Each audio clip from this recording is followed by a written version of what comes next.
আর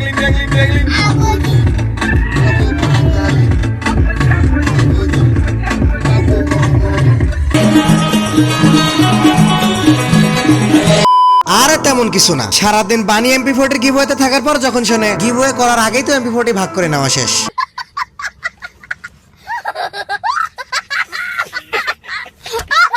guys একটা কথা তো মানতেই হবে, আমাদের দেশের অডিয়েন্সের চুতিয়াপনা ব্যাপক ভালো লাগে। মানে দেখলে মনে হয় যেন চুতিয়াপনা এদের রক্তে মিশে আছে। অর্থাৎ মনে করো যে আজকে পৃথিবী ধ্বংস হতে যাচ্ছে, তো একদিকে এ থেকে বাঁচার উপায়গুলো বলা হচ্ছে, আর অন্যদিকে ওই চুতিয়ামি করা হচ্ছে। তো আমাদের দেশের অডিয়েন্স কোথায় যাবে জানো? ওই চুতিয়ামি দেখতে। গজব বেজতি।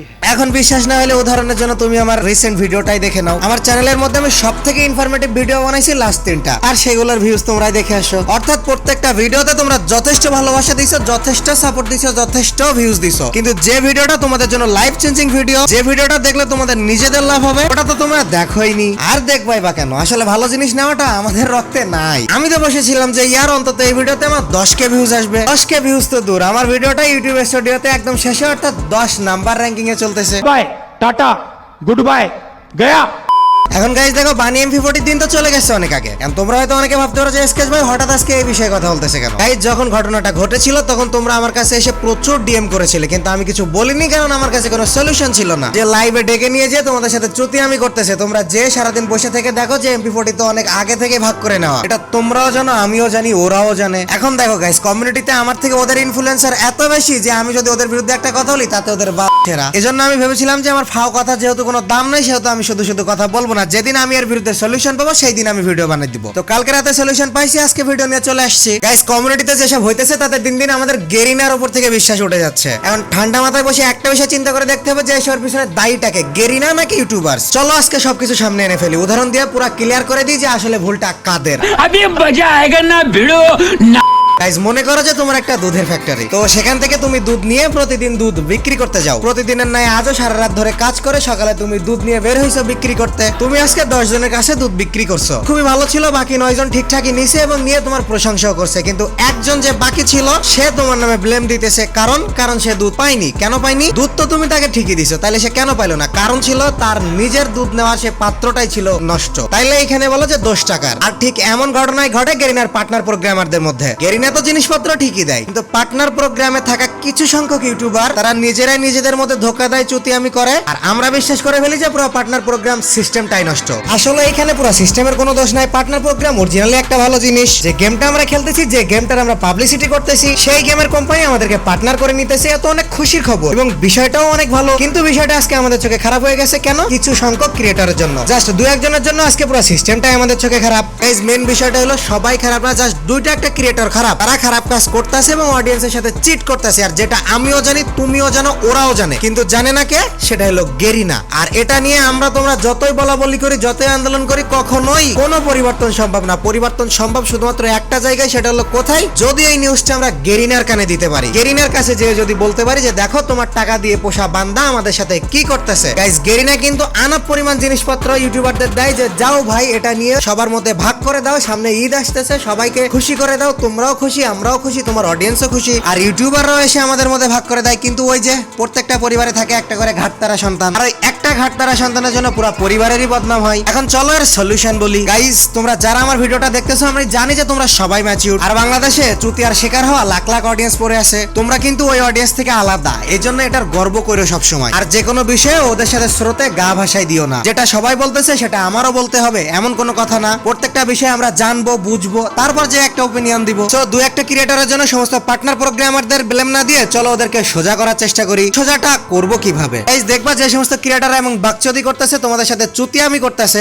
সাথে সাথে তাদের ভিডিও ক্রপ করবা। আর ইনস্টাগ্রাম থাকলে তো ভালো, না থাকলে এখনই অ্যাকাউন্ট খুলে ফেলো। ইনস্টাগ্রামে সেই ভিডিওর পার্টটা গেরিনা ফ্রি ফায়ারকে ট্যাগ করে ছেড়ে দিবা, সাথে সাথে ফেসবুকেও ট্যাগ করে দিতে পারো। তারপর বিশ্বাস করো গাইস, দেখবা জাদু। যেদিন থেকে গাইস তোমরা একটা শক্ত পজিশনে যাবা না, কথা দিতেছি, সে যত বড় ক্ষমতার অধিকার হোক না কেন, অডিয়েন্সের বিরুদ্ধে যাওয়ার, অডিয়েন্সের সাথে চিট করার ক্ষমতা কারো থাকবে না। গাইস, যেদিন থেকে অডিয়েন্স একটা শক্ত পজিশনে যাবে না, সেদিন থেকে তোমাদের সাথে খেলা করার স্বাদ মিটে যাবে আমাদের দেশের ক্রিয়েটরদের। जो बोल रहे हैं समझ जाओ। গাইস কি হয়েছে, আমাদের দেশে অডিয়েন্সের ভয়টা না শেষ হয়ে গেছে। কেউ আসলে ভয় পায় না অডিয়েন্সের। আর যেখানে অডিয়েন্সই নিশ্চুপ, সেখানে ক্রিয়েটাররা অডিয়েন্সের ভয় কেন পাবে আর কেন তোমাদের ন্যায্য অধিকারটা ফেরাই দিবে? তো নিয়ে নিছে সলিউশন। এবার চলো তোমাদের লাভ হবে এমন কিছু কথা বলি। আসলে এইসব সম্পর্কে জ্ঞান তোমরা তা নিতে চাও না, আমার জোর করে দিতে হয়। আবার আমার মাথায় একটা চিন্তা আসে যে জোর করে কেন দিতাছি, জোর করে খাওয়াইলে তো বমি করে দেয় মানুষ। এখন তোমরা বমি করার যাই করো, তোমাদেরকে দেওয়াটা আমার কর্তব্য আর আমি সেটা দিয়ে যাব। চলো এবার কথা বলি স্পোর্টস টপিকে। গাইজ, যারা আমার রিসেন্ট ভিডিওগুলো চেক আউট করতেছো তারা তো বুঝতে পারতেছো যে আমি বাংলাদেশে একটা ক্রেজ তৈরি করতে যাচ্ছি স্পোর্টস এর। আর তার জন্য বিশ্বাস করো গাইজ, রোজা থাকা অবস্থায় দিন রাত মেহনত করে যাচ্ছি তোমাদের জন্য। সারাটা রাত ঘুমানোর সময় পাই না তোমাদের জন্য কাজ করতেছি। চ্যানেল ব্র্যান্ডিং থেকে শুরু করে ওয়েবসাইট তৈরি করা পর্যন্ত। কিভাবে তোমরা সুস্থ একটা টুর্নামেন্টের স্বাদ পাবা, কি করলে তোমরা সুস্থভাবে টুর্নামেন্টটা খেলতে পারবা, তার জন্য দিন রাত কাজ করে যাচ্ছি আমরা। না তো টুর্নামেন্টের চাপের জন্য সারা রাত ঘুমাইতে পারতেছি, না তো সকালে কন্টেন্ট রেডি করার জন্য ঘুমাইতে পারতেছি। এখন আমার এই কষ্টগুলো তোমাদেরকে বলার মেন রিজন হলো আমি কষ্টটা কাদের জন্য করতেছি, তোমরা যদি সাপোর্টটা না দেখাও। গাইস, সত্যি কথা বলতেছি, বাংলাদেশে ফার্স্ট টাইম তোমরা একটা স্পোর্টস এর অন্যরকম প্ল্যাটফর্ম দেখতে পারবা আমাদের মাধ্যমে। মনে করো যে 90% রেডি, জাস্ট 10% বাকি আছে। যেহেতু জিনিসটা শুধু আমাদের জন্য নতুন না, আমাদের দেশের মানুষের জন্যই নতুন, সেহেতু একটু তো ঝামেলা থাকবেই। এ বিষয়ে না তো কারো জ্ঞান আছে যে তাকে যে ধরবো সে এসে আমাদের পুরো সলিউশন দিয়ে দিবে। এজন্য যাই করতে হচ্ছে নিজেদেরই করতে হচ্ছে, যে সলিউশন বের করতে হচ্ছে নিজেদের মাথা থেকেই বের করতে হচ্ছে। এজন্য গাইস টাইম তো একটু লাগতেছে, কিন্তু চিন্তা করে না, তোমরা জাস্ট তোমাদের রেসকর্ড গুলা রেডি রাখো, প্রতিনিয়ত প্র্যাকটিস করতে থাকো। কথা দিতেছি ইনশাল্লাহ নেক্সট ভিডিওতে তোমাদের প্ল্যাটফর্মের সাথে পরিচয় করাই দিব। এমনকি আমাদের সাথে যে কয়টা ক্রিয়েটার আছে তারা সবাই তাদের চ্যানেলে ভিডিও আপলোড দিবে। গাইস, এখনো বলতেছি স্পোর্টস জিনিসটাকে সিরিয়াসলি নাও। তোমরা তো বললে বিশ্বাস করবে না, 2024 অলিম্পিক্সে স্পোর্টস অ্যাড করা হচ্ছে। কি বিশ্বাস হইতেছে না? তো এই দেখে নাও।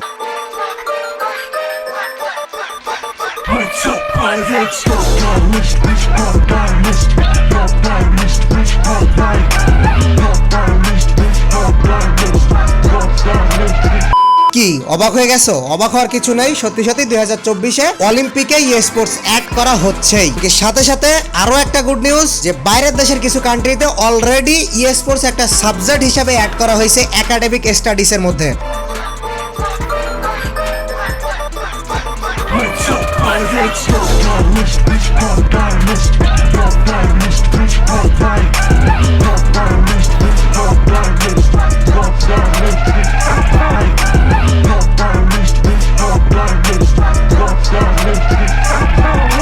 আমাদের দেশ এসব থেকে একটু পিছিয়ে আসে, আর থাকবেই বা না কেন, কারণ আমাদের মধ্যেই তো ক্রেজ নাই। সো এখনো রেডি হয়ে যাও, কারণ স্পোর্টস জিনিসটা অনেক বড় একটা বিষয়, আর এটা তোমাদের ক্যারিয়ারটা দাঁড় করাই দেবে ইনশাআল্লাহ। আজকের ভিডিওতে যে এত দারুণ একটা সলিউশন নিয়ে আসলাম, এত বড় একটা গুড নিউজ দিলাম, এমনকি ব্যাকগ্রাউন্ডে এত কষ্ট করতেছি তোমাদের জন্য, তো এসবের জন্য তো একটা লাইক আর একটা শেয়ার তো আমি পাই। এখন দেখো তোমরা কি করবে, আমি কিছু বলতে যাব না।